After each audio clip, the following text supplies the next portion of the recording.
Hello, I'm Dr. Vivian Lowe, and this is VLMD Rounds, a podcast on medical science and tools to optimize your health. One of our favorite topics in my practice is the liver. And anyone who knows us will know that when they say the word liver, we just break into a smile. All right, you just have to say the word liver and then it's inevitable. You're going to get a grin or a smile from all of us here. It's just one of our favorite topics. And I had not been talking about the liver much, really, in the last year or so. And then very recently, Anna sent me a text and it said, I think there should be a liver awareness day for the hardest working organ in our body that we abuse. And, I thought, hey, we need to bring back the liver. And so I told her, I'm going to be doing an episode on the liver soon. And I'm sure that made her smile. I don't know why. You say liver to us, and we have a lot of history. I won't bore you with the details. We have a lot of history with the liver. So today's episode, of course, is going to be on the liver. Let's go. All right, so specifically, I will be talking about non-alcoholic fatty liver disease, NAFLD, all in caps, or NAFL or NAFLD.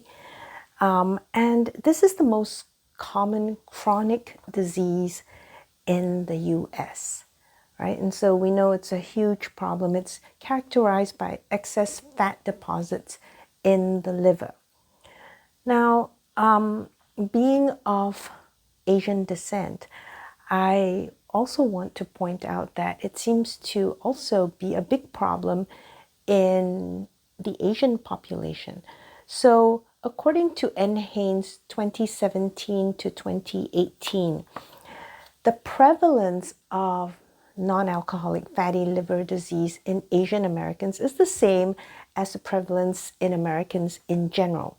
However, when you see NAFLD in Asian Americans, that person is going to be younger and have less of a previous history of smoking, lower BMI and waist circumference, significantly higher prevalence of prediabetes and type 2 diabetes, and higher prevalence of NAFLD in Asians than non-Asians who are lean and have normal BMI or who are morbidly obese. Okay, so either they have class 3 obesity or they're just lean and normal. You see a higher prevalence in Asians with NAFLD than with the general American population. Prevalence of Asian Americans with NAFLD is 40%, and less than 5% of these people with NAFLD are aware of having liver disease.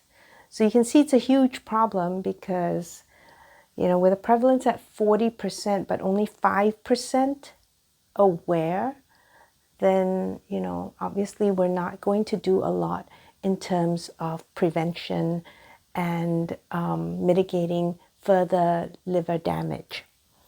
Okay, so as I said, this is characterized by excess fat deposits in the liver, but you can have a wide span where you just have fat deposits with no injury, no inflammation, to the other extreme where you have fat deposits with inflammation and cell death in the liver. So that's a wide range of different sort of symptoms and different expressions of the disease. Now, this chronic inflammation eventually leads to fibrosis, and when we get to that point, then we have something called NASH, caps NASH, or non-alcoholic steatohepatitis. All right, so with that, initially we just have fibrosis that is just around the cells, but eventually we're going to have what we call bridging fibrosis and also cirrhosis. And when we say cirrhosis, we just mean that now the extent of the fibrosis or the scarring in the liver is so great that it's taken up quite a lot of the liver tissue, right? And instead of having normal liver cells, you have a lot of these, a lot of the scar tissue there. The primary insult is going to be lipid excess, leading to lipotoxicity and then immune activation, right? So we know from previous episodes that free fatty acids are very toxic, and it's not good to have a lot of free fatty acids floating around, right? And that will cause the initial insult to the liver. Now, this lipid excess, we find that 60% of those free fatty acids come from adipocytes, so from the fat tissue, 26% from de novo lipogenesis in the liver from excess carbohydrates like glucose and especially fructose, right? And 14% from excess dietary intake. Once you have this excess exposure to lipids, then obviously the liver has some choices. We can take those fats and put them through mitochondrial beta oxidation. We could convert them to other lipid species. So for example, phospholipids or ceramides, which themselves are very toxic, right? Or we can acidify those free fatty acids to form triacyl glycerides, okay? So that means that we take those free fatty acids and we combine them with glycerol and we make these triacyl glycerides. Now, if you make these triacyl glycerides in the liver, then you're going to have to store them as lipid droplets, or you can export them in VLDL, right, in lipoproteins, and send them to other tissues for use in other parts of the body. So those are sort of the options that the liver has. Now, we know that these free fatty acids are toxic, and this is especially so if you have saturated free fatty acids. And palmitate, for example, has been shown in numerous studies to bring about cell death, okay, activate different death pathways in hepatocytes and induce organelle stress in those cells. So we have ER or endoplasmic reticulum stress or lysosomal stress causing inflammation. And there's also lipid peroxidation. So we have more reactive oxygen species, and that again can bring damage to the hepatocytes. In contrast, MUFAs, the monounsaturated fatty acids, and the omega-3 fatty acids may be protective, right? So probably a good idea to consume more of those.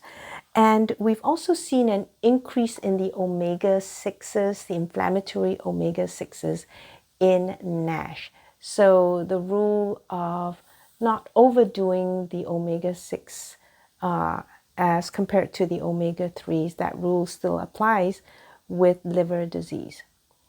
And there are many different ways that those hepatocytes can die, right? There are many different pathways, death pathways that can get activated in NASH, and this in itself will drive more inflammation and activate different immune receptors like the NLRP3 inflammasome or toll-like receptor 4, right? These are, parts of the innate immune system.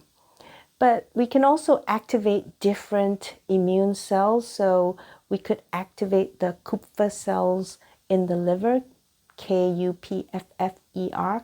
These are the tissue-resident macrophages in the liver, and they can be implicated and have a pro-inflammatory profile, when we have a lot of hepatocyte damage and death. And, there are other cells like neutrophils and T cells and B cells that can be activated as well. Now, when we are talking about NAFLD and NASH, really we have to consider the communication between adipose tissue and the liver, because there's continual communication between the adipose tissues in your body and the liver. There's this crosstalk that goes on that's really, really important. Adipocytes, we think of them as cells that store fat, and nowadays we know they're also able to secrete hormones like leptin and adiponectin, for example, right? So we now see fat tissue as an endocrine organ as well. The other thing that fat tissue is very good at doing is actually sending all kinds of cargo to different parts of the body in the form of extracellular vesicles. And these are just membrane-bound, little compartments that are sent out to different parts of the body. Okay? So you could send some cargo over to the heart, you could send cargo to the pancreas, and you certainly could send some cargo from the adipose tissue to the liver. So these exosomes are vesicles. Their size range from 30 to about 100 nanometers, and they are secreted by these adipocytes, and they contain all kinds of things. They contain microRNAs, they can contain mRNAs and proteins from the adipocyte, okay? And so now we can package these different bioactive molecules and send them to other parts of the body where they can get internalized by those cells in different tissues, and those bioactive molecules can then have regulatory functions in the other tissues, okay? So some of the things that we can see with this is maybe regulation of immune response or cell metabolism, or even tumor progression, depending on what cargo the adipocyte packages and sends to different tissue. So different cells can secrete exosomes, but really your adipose tissue is the major producer of exosomes in the body. So it's very important that way, and that's something about fat tissue that we don't often talk about. Like I said, we talk about the storage function, we talk about metabolism, we discuss, the endocrine function, but now this whole, delivery of different types of bioactive molecules to different parts of the body via exosomes and other extracellular vesicles, that's often not discussed, but very, very important. I think we're going to see more of this and learn more about this and see how important this is in disease development. So when we have increased fat mass, obviously, then you're going to see increased exosome secretion. And this has been shown, over and over again. So we know that if someone has obesity, then they have increased fat mass, and therefore these people will have increased export of cargo through these exosomes to other parts of the body. And in contrast, if you have fat cells that are experiencing starvation, or maybe they're under the influence of rapamycin, then you have significantly decreased exosome secretions from those fat cells, all right? Now, AMPK is actually an energy sensing enzyme that's very important in cells. And what we know in white adipose tissue in people with obesity, we have decreased AMPK activity, right? This is well known, and different things can decrease or inhibit AMPK, and that would be insulin, for example. So if you have hyperinsulinemia, you could inhibit AMPK. You have increased ATP, for example, that will also inhibit AMPK. All right. We have a study here from Diabetes 2021 by Yan et al. That shows that AMPK actually regulates exosome synthesis, content, and shedding in white adipose tissue. So they were looking at AMPK alpha 1, and this is just part of the alpha is part of the catalytic unit of AMPK, and there are different isoforms. So this happens to be the alpha 1 isoform. So this AMPK alpha 1 isoform regulates exosome synthesis, content, and shedding in white adipose tissue. When you inactivate AMPK, what we have is increased white adipose tissue exosomes that are released, and this actually mediates the development of NAFLD, right? So it actually is going to increase the development of liver disease, and this is partially because the exosomes that are going to the liver have CD36, high CD36 content. And this is a protein that promotes lipid deposition in the liver.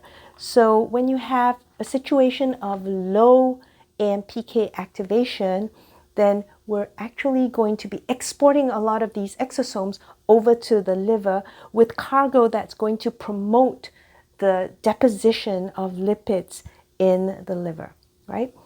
And furthermore, they found that in adipocytes, activation of AMPK inhibited palmitic acid-induced exosome secretion, and repression of AMPK actually increased exosome secretion, and this was specific to the AMPK alpha 1 isoform. They didn't see this with alpha 2. So, clearly the fat tissue is influencing this lipid deposit in the liver and bringing about, dysregulation of lipid metabolism in the liver, promoting disease in the liver.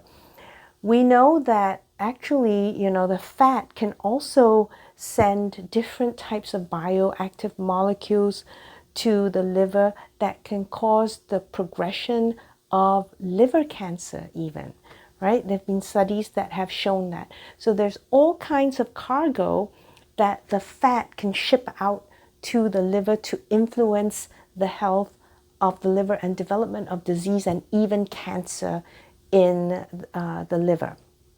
But it's not a one-way street. This is a two-way street because, as I said, there's crosstalk between the fat tissue and the liver.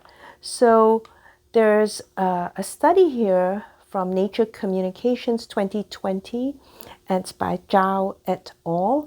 And basically, they found that in the context of lipid overload, the liver sent out extracellular vesicles to communicate with adipose tissue. So now, when confronted with excess lipid, the liver says, oh, you know what? Here's what we'll do. We'll make some extracellular vesicles, right? Package up some cargo and send it over to the adipose tissue. And the cargo, the bioactive molecules in those extracellular vesicles from the liver are actually going to promote adipogenesis in the fat tissue. So we're going to make more little baby fat cells at first, okay? And this seems smart because if we make more of these little baby fat cells, then, okay, we have, more fat cells to store this excess lipids in. But over time, the extracellular vesicles will also promote lipogenesis in those fat cells. So now we're actually promoting the formation of more fat in the fat cell. And now we have fat cell hypertrophy, where the fat cells start to swell and grow very big. And that's an unhealthy situation for those fat cells and brings about more inflammation in the adipose tissue. Okay, so now you have the liver influencing the fat tissue, right? It's the other way now, influencing the health of the fat tissue. So you can see there's a two-way street here in the communication between the adipose tissue and the liver tissue. Okay, when we talk about, fibrosis or NASH to the liver, right, we're going to obviously always talk about a special cell in the liver called the hepatic stellate cell. Stellate, S-T-E-L-L-A-T-E. So this kind of looks like a star or starfish, all right? HSCs, or hepatic stellate cells. These are the resident mesenchymal cells that are in the liver, and they kind of live in the perisinusoidal area between the endothelial cells and the hepatocytes. That's the space of Disse, okay? So they kind of hang out there, and they make up 5 to 10% of all the resident cells in the liver. Some people think it may be slightly higher, up to even 15%, but the range I've seen is mostly 5 to 10%. And there's a great review here by Cam and McComas from the Journal of Physiology 2022 that basically focuses on these HSCs, or hepatic stellate cells. Now, generally, they're known to have a quiescent state where they're just not doing very much, very quiet. And in that form, when they are quiescent, the main function of those cells would be to store vitamin A. And they actually have these cytoplasmic lipid droplets in them that contain retinoids, right?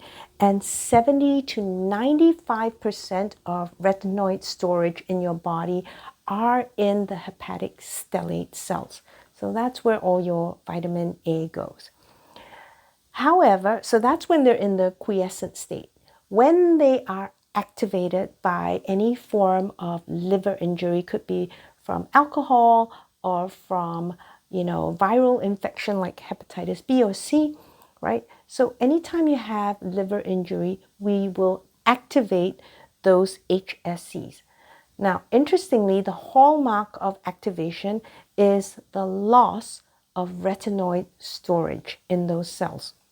So this is thought to be a consequence of the activation, not a cause, right? And basically, people think that when you have liver damage and you wake up or activate these HSCs, then what they do is they're going to need energy to actually bring about the fibrosis by changing the extracellular matrix, okay? And in order to access the energy, they're going to get it from those lipid droplets, right? But remember, the vitamin A is contained and stored, because it's fat soluble, in those lipid droplets. So if we lose the lipid droplets, we lose the vitamin A, right? And we can get to a state of vitamin A deficiency in that case, all right? And so if you have people, for example, with liver cirrhosis, a lot of times they may have a systemic vitamin A deficiency as a result.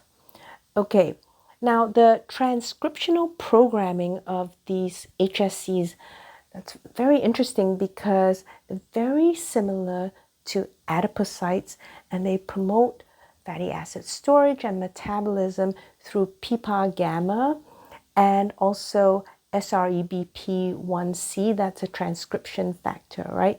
That regulates, fat metabolism, for example. So they're very similar in their programming, right, to adipocytes. And if they maintain an adipogenic prototype or profile, then they kind of stay in that quiescent, non-activated state. But when they become activated and they lose that adipogenic phenotype, then they become activated. And, similar to adipocytes, they also express leptin and adiponectin.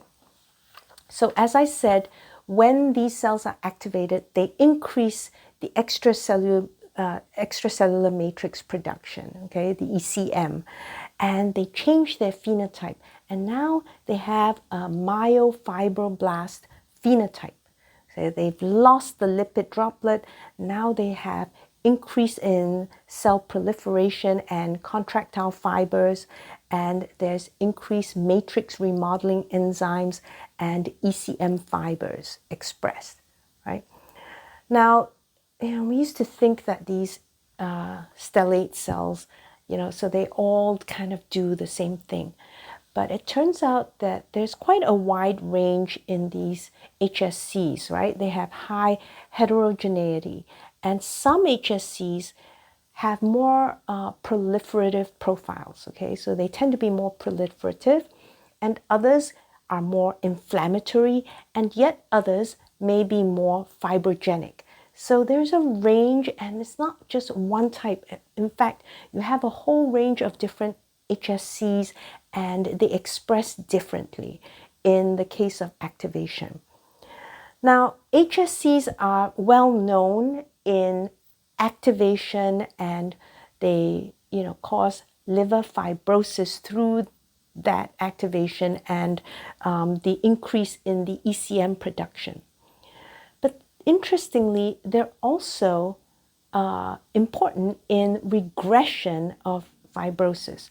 So, we've always known that when you have any injury to the liver, whether it's from steatohepatitis or alcohol damage to the liver or viral damage to the liver, it can, cause fibrosis, which can lead to cirrhosis and also increased risk of liver cancer, right? In all those cases.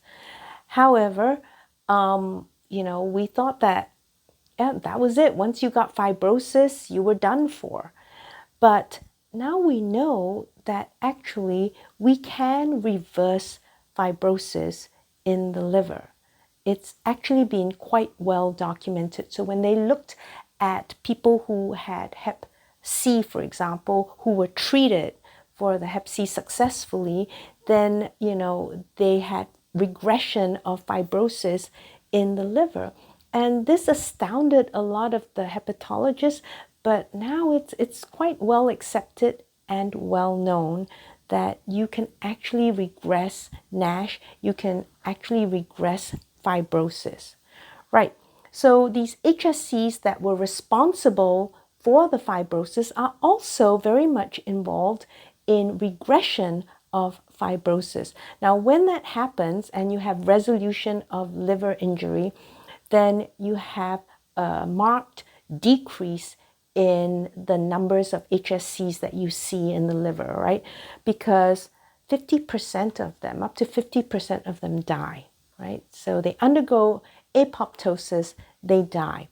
And the remaining HSCs then actually partially differentiate into quiescent cells, kind of, right?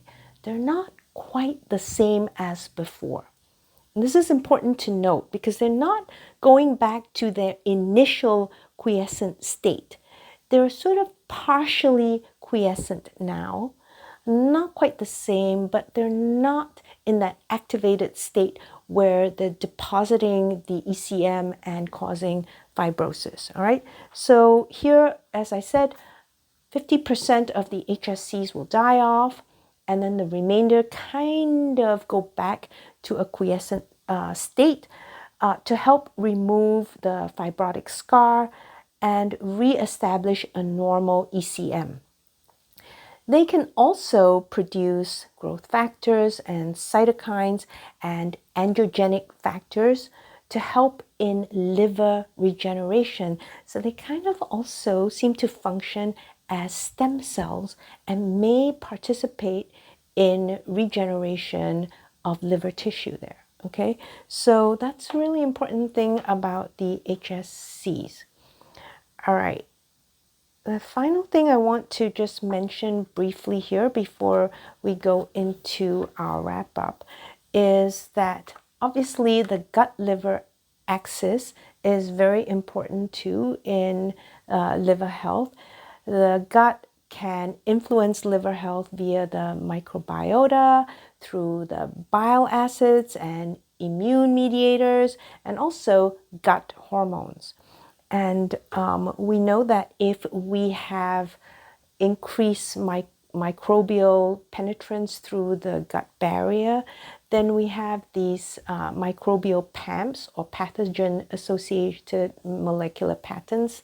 I talked about this in the innate immune system episode. These PAMPs are actually motifs that are seen on these microorganisms that the body, the innate immune system, can recognize, right? And then mount an immune response to. So once we have these microorganisms getting through the intestinal wall, they can also migrate to the liver, and the PAMPs are recognized by immune cells, and we can generate an immune response that causes inflammation.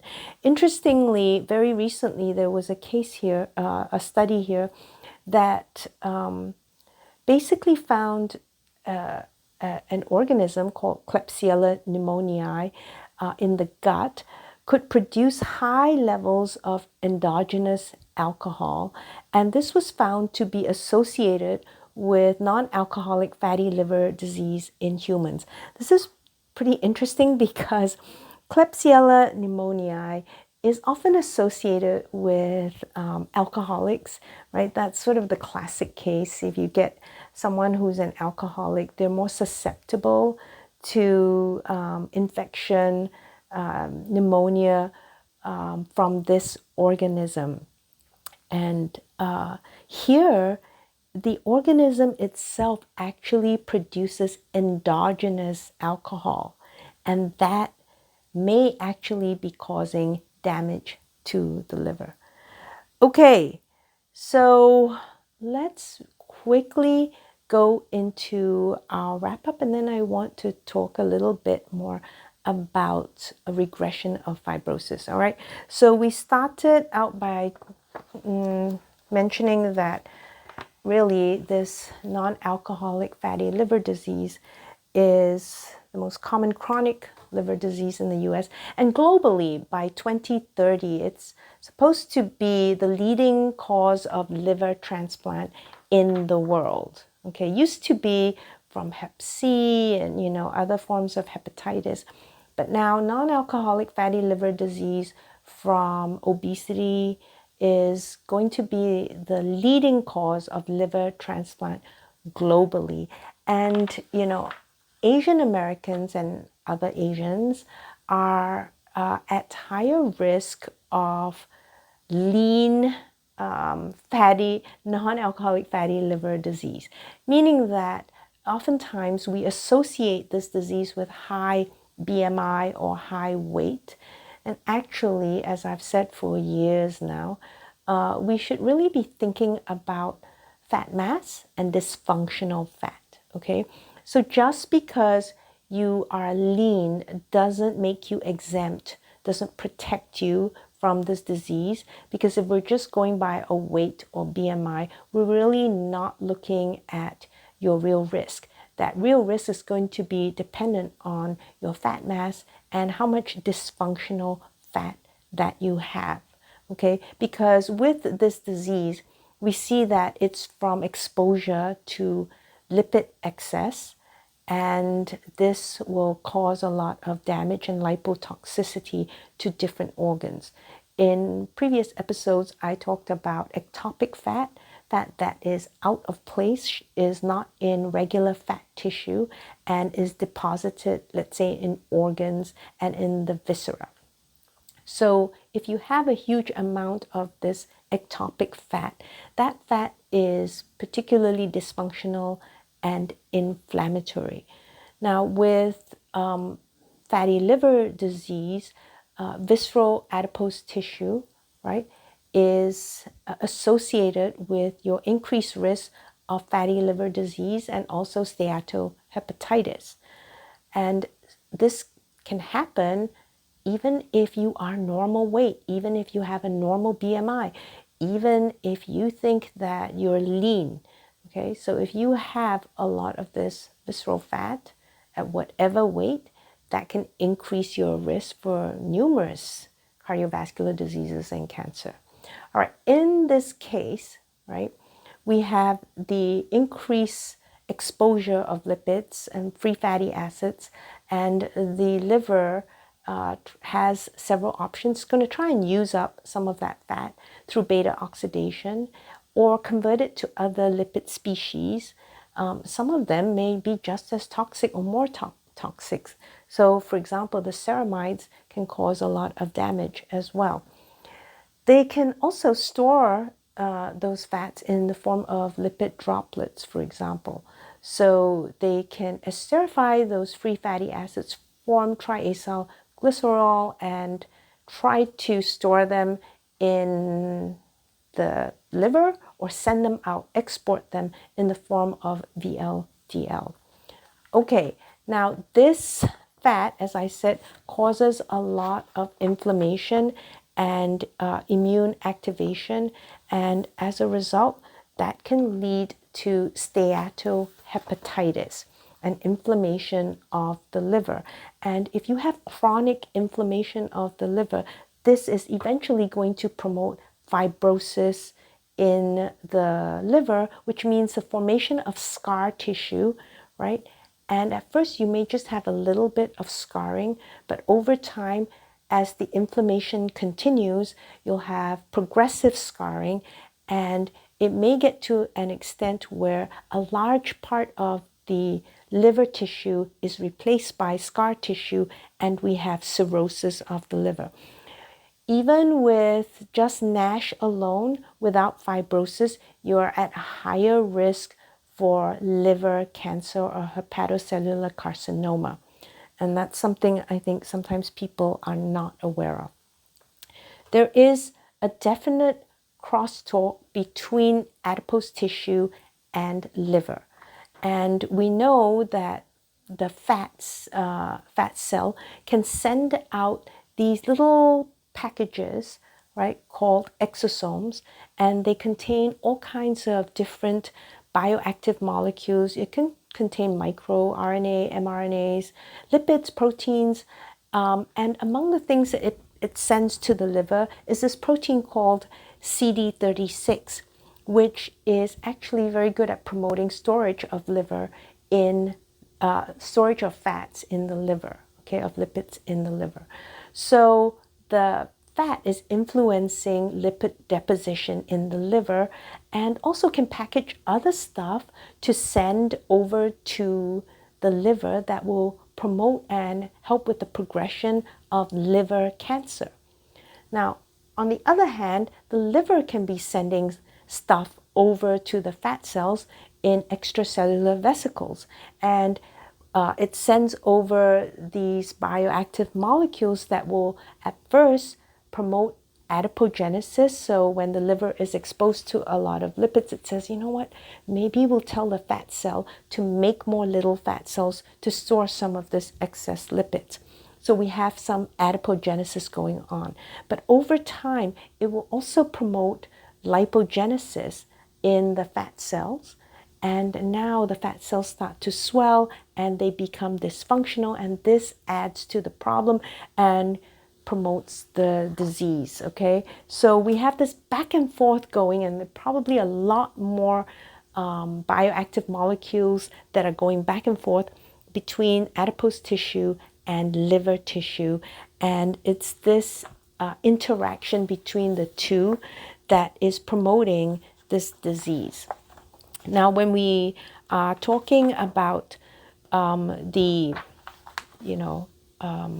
fibrosis that we see develop in chronic inflammatory situations in the liver, we have to talk about the hepatic stellate cell, which is the resident mesenchymal cell in the liver, and it is responsible for increased production of extracellular matrix, extra stuff that it dumps into the extracellular matrix that lays down the scar tissue.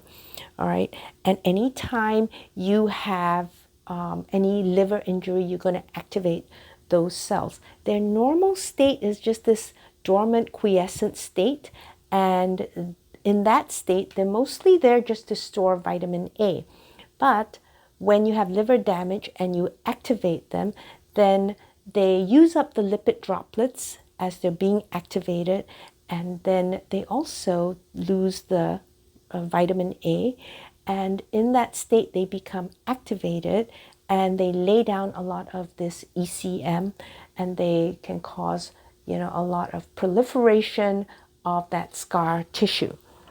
So they become actually myofibroblasts and, promote a lot of matrix remodeling in the ECM.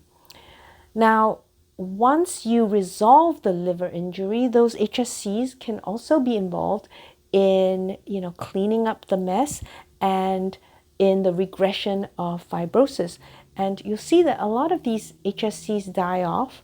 About 50% of them die off, and the remainder actually kind of revert back to, kind of inactive or quiescent state. Not quite the same as before, but somewhat inactive. And in that state, they can help remove fibrotic scar and reestablish the, normal ECM. And they can also help with regeneration of the liver. So it's really important. I just want to end with a story of a patient of mine. And this was, a few years ago. And this patient came to me because his primary care had referred him. He had stage 3 fibrosis of the liver. And I remember the note from his primary care, there's nothing more I can do for him. And she was very concerned, and she said, so that's why I'm referring him. He has stage 3 fibrosis. I don't know what you can do, but could you help this person out? So I took this person on as my patient, and, we treated him and, helped him regulate his metabolism. He lost some of that sick fat in the belly and, changed his body composition. So now months later, after we had treated him, he got a new liver doctor and went to see this person. And that doctor said, well, why don't we rescan you and see what's going on, okay? So that's what he does. He sends the patient off to basically get another MRI.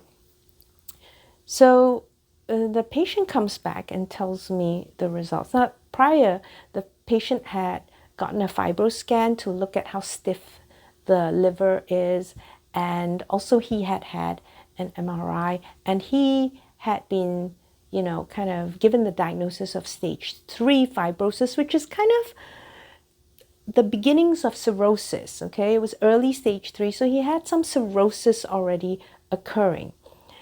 And when I looked at the MRI report, the subsequent MRI report, basically there was no fibrosis. And my reaction was, wow, okay. And I congratulated him and I said, hey, congratulations, you took care of your fibrosis. You worked really hard. You got to a healthier point.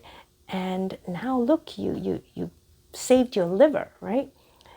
Except he goes to the liver doctor, and the liver doctor told him, and he came back to tell me this. He says, my liver doctor doesn't agree. I said, really? What does your liver doctor say? My liver doctor said they had made a mistake on the first scan. There was no fibrosis ever to begin with. I never had fibrosis. I never had cirrhosis.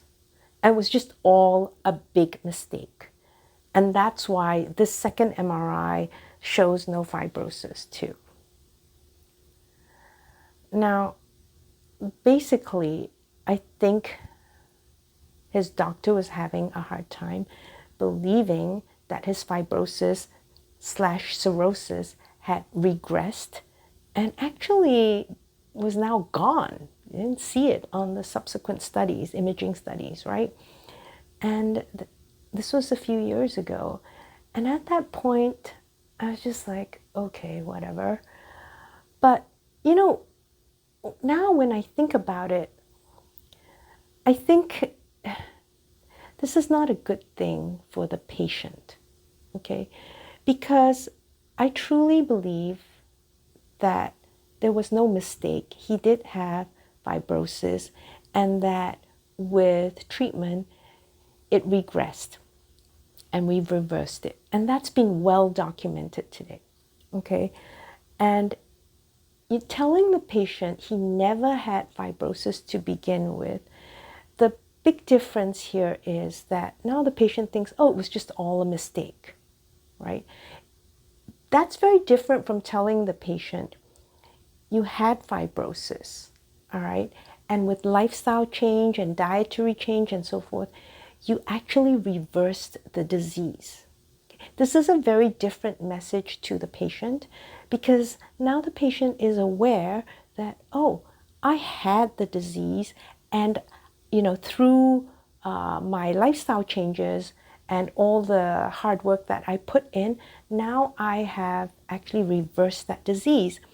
But it could come back, obviously. Remember, those hepatic stellate cells didn't revert back to their normal quiescent state. They went to a partially quiescent state, and their phenotype is not exactly the same as before the liver injury. Okay, so things have changed, and this means they're more readily reactivated if there's more liver damage in the future. So this is something I think is very important for patients to know. I think it would have been more useful to tell the patient, and probably more accurate, to tell the patient that your liver fibrosis regressed, right, based on the changes that you made in your lifestyle and behavioral habits. And that's great, and let's try and keep it that way. That would be a greater motivation, I think, for the patient than to say, well, it never happened. It was a big mistake. You never had fibrosis. Okay. This person had a lot of visceral fat. He's of Asian descent. I put money on it. He had fibrosis and it regressed. Okay, and then one final note, we know very well that liver fibrosis can actually be reversed. Okay, cirrhosis, okay, there is a bigger debate there with cirrhosis because now we have, a larger extent of damage to the liver, a lot more scarring in the liver, and there's still a lot of debate. There are case studies that show that there was reversal of cirrhosis. And it really also depends on what stage the cirrhosis is in, okay? Because if the architecture of the liver has changed so much, and especially if the vasculature, the blood supply to the liver is impacted, then it's generally thought of as irreversible, okay? So, cirrhosis, especially in the early stages, I think that's what this patient had when he first came to me. I think there's still a very good chance of reversal or improvement, okay? Decrease in fibrosis at the very least. But once it gets to a very advanced stage, then, and we have portal hypertension and so forth, then I think it's unlikely to have major changes.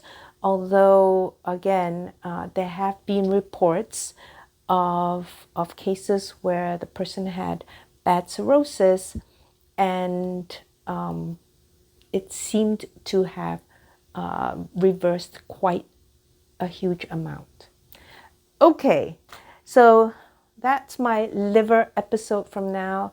I'm sure I'll have other episodes on the liver in the future, but hopefully it brought a smile to Anna and Driss, and I definitely smiled when I thought about talking about the liver. I hope you're smiling too. Signing out now from VLMD Rounds, I'm Dr. Vivian Lowe, and I sing the body electric. Have a good week. Bye.